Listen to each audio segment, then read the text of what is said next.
नमस्कार and welcome to world affairs. Now Prashant Dhawan. Now Russia ने एक बहुत ही इंटरेस्टिंग ऑफर दिया इंडिया को। रशिया ने यहाँ पर क्या दिया ओपनली कि यूएसए इन द फ्यूचर जो ऑयल बैन लगाएगा रशिया पर, इसको स्वीकार मत करना। हम आपको 25 से लेकर 27% का डिस्काउंट देंगे कच्चे तेल पर। अब प्रश्न यहाँ पर यह आता है, क्या भारत को ये ऑफर स्वीकार करना चाहिए या नहीं। पहले आपको समझना होगा यहाँ पर जियोपॉलिटिक्स है क्या, वेनेजुएला और ईरान का यहाँ पर क्या रोल है, ये जान के भी आपको काफ़ी हंसी आएगी ना। सबसे पहले तो ये जान लो, यूएसए के लिए आज के समय नंबर वन प्रायोरिटी है कि व्लादिमीर पुतिन के लिए रशिया पे राज करना बहुत ही मुश्किल कर दो। अमेरिकन कंपनीज ने अपनी सर्विसेज पुल आउट कर लिया रशिया से, रशिया को आइसोलेट कर रहे हैं, ये इंटरनेशनल पेमेंट से काट दिया। पूरी कोशिश की जा रही है एक बार तख्ता पलट हो जाए, रूस के लोग ही पुतिन को उठा के फेंक दे। अब इस सब के बीच में यूएसए का एक बहुत ही बड़ा मूव आने वाला है कि ये लोग रशिया पर लगा देंगे ऑयल सैंक्शंस, के रशिया तेल और नेचुरल गैस भी नहीं बेच पाएगा।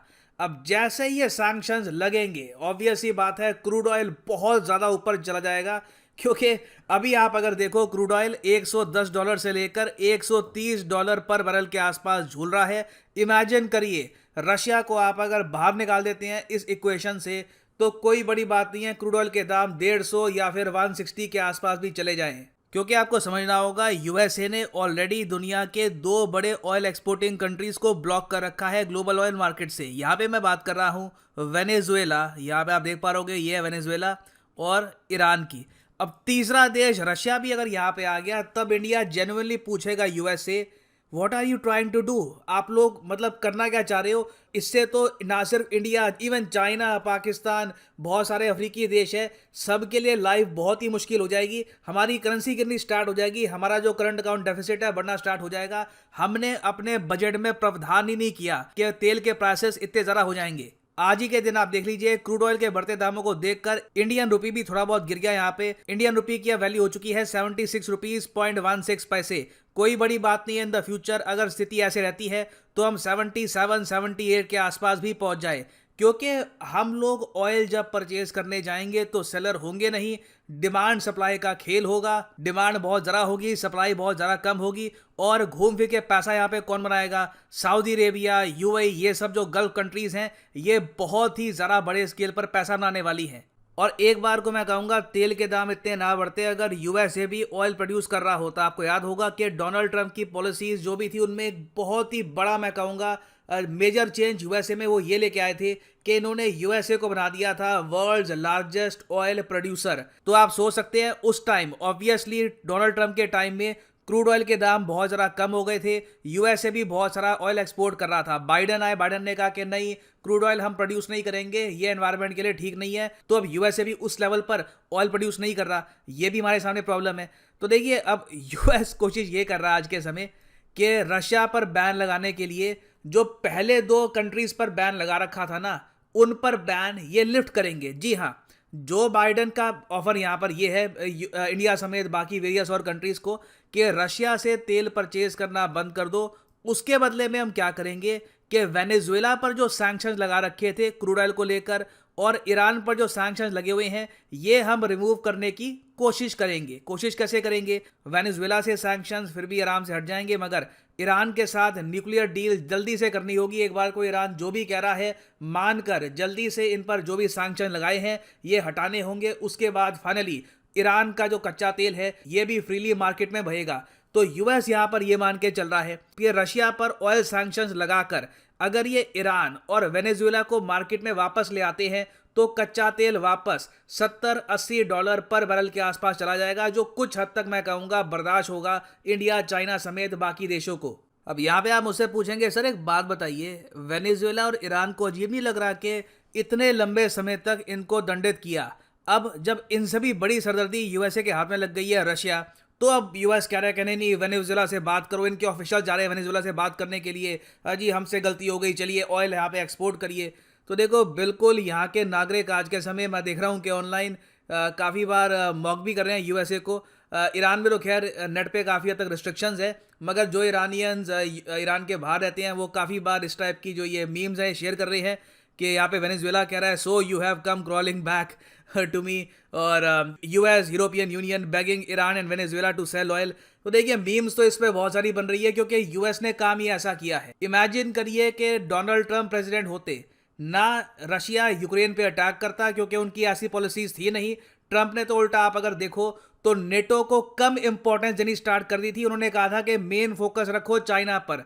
बाइडन की ये लोग की सी पॉलिसी है, उन्होंने कहा कि नहीं रशिया पे फोकस करना है, नेटो को और अग्रेसिवली एक्सपैंड करूंगा। फिर उसके बाद यूक्रेन भी काफी हद तक एक्साइटेड हो गया, इन्होंने भी सोचा कि हाँ नेटो को ज्वाइन करेंगे। अब फिर यहाँ पे हम देख रहे हैं उसके बाद एक बहुत ही बड़ा क्राइसिस स्टार्ट हो चुका है यूक्रेन रशिया वॉर को लेकर, जबकि यूएसए का मेन फोकस होना चाहिए था चाइना पर। और उसके अलावा अगर ट्रंप होते तो यूएसए भी आज के समय इतना ऑयल प्रोड्यूस कर रहा होता कि कल को अगर मान लीजिए रशिया पे कुछ प्रतिबंध लगाने भी पड़ते तो उस केस में भी इंडिया के करंट अकाउंट डेफिसिट पर इतनी गाज ना गिरती। क्योंकि इंडियन पर्सपेक्टिव से आपको समझना होगा, अगर तेल के दाम ये 120-130 डॉलर के आसपास रहते हैं, हमको बिलियंस ऑफ डॉलर्स एक्स्ट्रा पे करने होंगे। पिछले साल हमने पे किए थे अराउंड 62 बिलियन डॉलर्स, तो इस साल कोई बड़ी बात नहीं है, हमको अराउंड 90 to 100 बिलियन डॉलर्स पे करने पड़े। और उसके अलावा याद रखिएगा हमारी जो करेंसी है ये भी इससे काफी हद तक डिवैल्यू हो जाएगी। जो हमने इस बार इकोनॉमिक सर्वे तैयार किया है उसमें जो भी कैलकुलेशंस है वहां पर एज्यूम किया गया है कि इंडियन रुपी 70 से लेकर 75 के आसपास झूलता रहेगा। इंडियन रुपी अगर पहुंच जाता है 78 या फिर इवन 80 रुपीज पर डॉलर के हिसाब से, तो इससे इंडिया को काफी प्रॉब्लम आने वाली है। और इसीलिए अब रशिया ने भी यहां पर ऑफर दे दिया इंडिया को कि हमसे कच्चा तेल परचेज कर लो, सीधा 25 से लेकर 27% का आपको मिलेगा डिस्काउंट। मतलब कि घूम फिर के $100 से कम पर बैरल का आपको तेल हम प्रोवाइड कर ही देंगे। तो यहाँ पे आप समझ पा रहे होंगे कि रशिया भी ऐसा गुडविल में नहीं कर रहा कि ओ वी लव इंडियंस, हमें उनका म्यूजिक अच्छा लगता है, Indians are such good people, चलो इसी बात पे 25% का डिस्काउंट लो। नहीं, इट इज प्योर इकोनॉमिक्स, हर कंट्री का ग्रीड है। ये लोग देख रहे हैं कि यूएस क्या करना चाहता है। इंडिया को ऑफ कोर्स यहाँ पे कैलकुलेट ये करना होगा कि इन दी एंड जरा अच्छा ऑफर कौन दे पाएगा, रशिया या फिर यूएस। यूएस अगर मान लो कि मना लेता है वेनेजुएला और ईरान को, तो कोई बड़ी बात नहीं है, कच्चा तेल यहाँ पे आ जाएगा $80 $70 के आसपास आ सकता है, आई बिलीव इतने तो इतनी तो पॉसिबिलिटी है। और उस केस में फिर बाकी सब कंट्रीज पॉसिबल है कि एक बार को रशिया पे ऑयल सैंक्शंस इंपोज कर दे इंक्लूडिंग इंडिया। क्योंकि याद रखिएगा इंडिया भी क्लियरली अपने इंटरेस्ट पर ही चलेगा, चाहे आप सब लोगों के इमोशंस रशिया को लेकर दूसरे हो, नॉस्टैल्जिक इमोशंस हो, 1971 वॉर साथ दिया था, मित्र मुल्क कंट्री है, मगर इन टर्म्स ऑफ इकोनॉमिक्स कोई किसी का दोस्त नहीं होता, हर कंट्री अपने इंटरेस्ट के बारे में सोचता है। तो अब देखना होगा इन द फ्यूचर कि इवेंचुअली इंडिया किसका ऑफर एक्सेप्ट करता है। अगर मान लो, मैं अगेन कहूंगा बहुत इंटरेस्टिंग होगा, कॉमेडी होगी अपने आप में, अगर वेनेजुएला और ईरान नहीं मानते, स्पेशली ईरान नहीं मानता कि नहीं जी हम तो ठीक है, हम नहीं अभी तुम्हारे साथ डील नहीं करते, तब इंडिया अगर परचेज करना स्टार्ट कर देता है रशियन ऑयल डिस्काउंटेड रेट्स पर, तो इससे आप देखेंगे ग्लोबल जियोपॉलिटिकल समीकरण रातों रात बहुत ही बड़े स्केल पर चेंज हो जाएंगे। इंडिया आप सोच लीजिए हर साल 80 से लेकर 90 बिलियन डॉलर्स रशिया को पे कर रहा होगा। रशिया की इकोनॉमी को लिटरली इंडियन डॉलर से रिवाइव किया जाएगा, तो वो यूएस कैसे बर्दाश्त करेगा देखना होगा।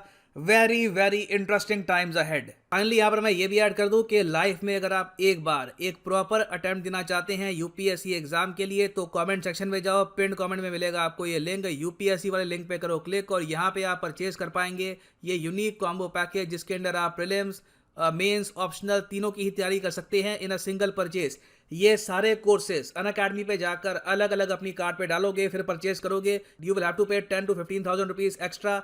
कॉम्बो में आपकी सेविंग होती है, तो क्लिक करिए पिकअप प्लान पर। और अगर आपके पास अभी टाइम है, अगर मान लीजिए 2-3 साल का टाइम है, आराम से 2025 में एक प्रॉपर जेन्युइन अटेम्प्ट देना यूपीएससी का, तो आप 24 या फिर 36 महीने का जो कोर्स है ये कर सकते हैं परचेज। मगर जो प्राइसेस यहाँ पर लिखे हैं पे करने की आवश्यकता नहीं है, सिंपली यहाँ पर कोड डालिए PD10 and the prices will just start following. So use the code PD10 and save money. So इसी नोट के साथ ये है वीडियो का। Thank you for listening and as always God bless you all.